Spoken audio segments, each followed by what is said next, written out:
RSS versus ಸರ್ಕಾರದ ನಡುವೆ ಜಟಾಪಟಿ ನಡೀತಾ ಇತ್ತಲ್ಲ, ಎಸ್ಪೆಷಲಿ ಕಲಬುರಗಿಯ ವಿಚಾರದಲ್ಲಿ. ಆ ನಿಟ್ಟಿನಲ್ಲಿ ಹೈಕೋರ್ಟ್ ಕೂಡ ಹೇಳಿತ್ತು, ಮಾತುಕತೆಯನ್ನ ಮಾಡಿ ಸಂಧಾನ ಸಭೆಯನ್ನ ಮಾಡಿ ಅಂತ ಹೇಳಿ.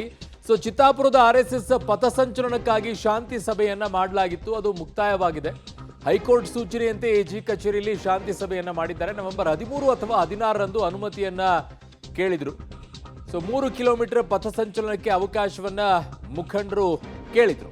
ಕಲಬುರಗಿ ಜಿಲ್ಲೆಯವರು ಮಾತ್ರ ಪಥಸಂಚಲನದಲ್ಲಿ ಭಾಗಿಯಾಗುವ ಭರವಸೆಯನ್ನ ಕೊಟ್ಟಿದ್ದಾರೆ.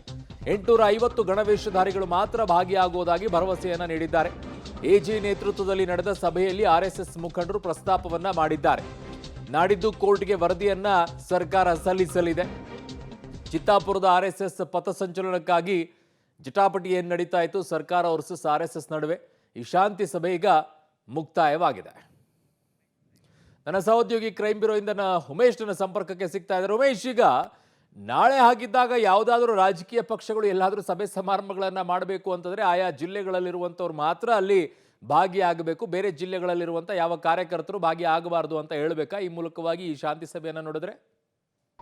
ಅರುಣ್, ಇವತ್ತು ಹೈಕೋರ್ಟ್ನ ಎಜಿ ಆಫೀಸಲ್ಲಿ ಸಭೆ ನಡೆದಿರುವಂಥದ್ದು. ಈ ಸಭೆಯಲ್ಲಿ ಮುಖ್ಯವಾಗಿ ಆರ್ಎಸ್ಎಸ್ನ ಪಥಸಂಚಲನ ಪರವಾಗಿ ಅರ್ಜಿದಾರರಂತ ಅಶೋಕ್ ಪಾಟೀಲ್ ಮತ್ತು ಅವರ ವಕೀಲರು ಮತ್ತು ಕಲಬುರಗಿ ಜಿಲ್ಲೆಯ DC, AC ಮತ್ತು ಅಲ್ಲಿನ ಅಧಿಕಾರಿಗಳು ಸಭೆಯಲ್ಲಿ ಪಾಲ್ಗೊಂಡಿದ್ದರು. ಸುಮಾರು 1.5 ಗಂಟೆಗಳ ಕಾಲ ನಡೆದಂಥ ಸಭೆಯಲ್ಲಿ ಅರ್ಜಿದಾರರ ಪರ ಅಂದರೆ RSS ಅರ್ಜಿದಾರರ ಪರ ಅವರು ಒಂದಷ್ಟು ಪ್ರಸ್ತಾವನೆಯನ್ನು ಕೊಟ್ಟಿರುವಂಥದ್ದು. ನಾವು ಯಾವ ರೀತಿ ಪಥಸಂಚಲನ ಮಾಡ್ತೀವಿ ಅನ್ನೋದ್ರ ಬಗ್ಗೆ ಅವರು ಪ್ರಸ್ತಾವನೆ ಕೊಟ್ಟಿದ್ರು. ಅದರಲ್ಲಿ ಮುಖ್ಯವಾಗಿ ಇದೇ ತಿಂಗಳ 13ನೇ ತಾರೀಕು ಅಥವಾ 16ನೇ ತಾರೀಕಿನಂದು 3 ಗಂಟೆಯಿಂದ ಸಂಜೆ 6:30 ತನಕ ಪಥಸಂಚಲನ ಮಾಡ್ತೀವಿ, ಅದಕ್ಕೆ ಅವಕಾಶ ಕೊಡಬೇಕು. ಈ ಪಥಸಂಚಲನದಲ್ಲಿ ಕೇವಲ ಗಣವೇಷಧಾರಿಗಳು ಮಾತ್ರ ಭಾಗವಹಿಸ್ತೀವಿ, ಅದರಲ್ಲೂ ಕೂಡ 850 ಗಣವೇಷಧಾರಿಗಳು ಮಾತ್ರ ಭಾಗವಹಿಸ್ತೀವಿ ಅನ್ನೋ ಮಾತನ್ನು ಹೇಳಿರುವಂಥದ್ದು. ಅದರ ಜೊತೆಗೆ ಯಾರು ಕೂಡ ಹೆಚ್ಚುವರಿಯಾಗಿ ಜನ ಸೇರಬಾರ್ದು ಅನ್ನೋ ನಿಟ್ಟಿನಲ್ಲೂ ಕೂಡ ಕಲಬುರಗಿ ಜಿಲ್ಲೆಯ ಹಿಂದೆ ಇರುವಂಥ 850 ಗಣವೇಷಧಾರಿಗಳು ಹೊರತುಪಡಿಸಿ ಬೇರೆ ಜಿಲ್ಲೆಯಿಂದ ಯಾರೂ ಕೂಡ ಬರಬಾರ್ದು ಅನ್ನೋ ನಿಟ್ಟಿನಲ್ಲೂ ಕೂಡ ನಾವು ಮುಂಜಾಗ್ರತವಾಗಿ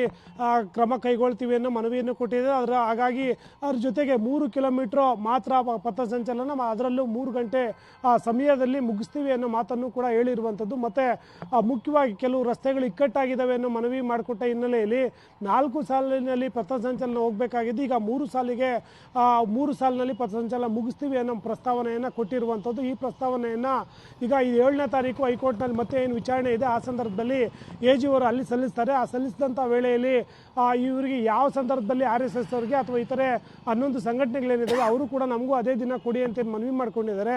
ಅವೆರಡನ್ನೂ ಕೂಡ ಯಾವ ರೀತಿ ಪ್ಯಾಚಪ್ ಮಾಡಿ ಬೇರೆ ಬೇರೆ ದಿನಗಳಲ್ಲಿ ಕೊಡ್ತಾರೆ ಅನ್ನೋದು ಕೋರ್ಟ್ನಲ್ಲಿ ನಿರ್ಧಾರ ಆಗಬೇಕಾಗಿದೆ. ಸದ್ಯಕ್ಕೀಗ ಇವತ್ತು ನಡೆದ ಸಭೆಯಲ್ಲಿ RSS ಪರ ವಕೀಲರು ಅಧಿಕಾರಿಗಳು ಸೇರಿಕೊಂಡು ಇವತ್ತು ಸಭೆ ಮಾಡಿರುವಂಥದ್ದು. ಸಭೆಯ ಮುಖ್ಯಾಂಶಗಳನ್ನು ಈಗ ಎಜಿ ಅವರು ಹೈಕೋರ್ಟ್ಗೆ ತಲುಪಿಸಲಿದ್ದಾರೆ.